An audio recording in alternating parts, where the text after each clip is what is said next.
究竟做完防水工程係咪真係防得到水？今次帶大家去睇下。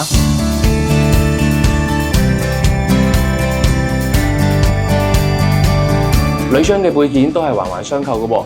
如果呢一啲損壞咗嘅配件啦，我哋冇去更換嘅話，隻窗唔能夠完全閂埋，就做唔到防水嘅效果㗎啦。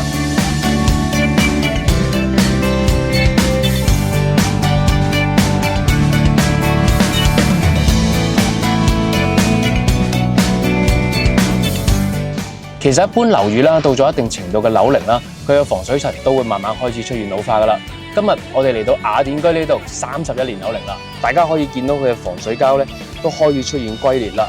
咁佢嘅防水層都爆得幾犀利下。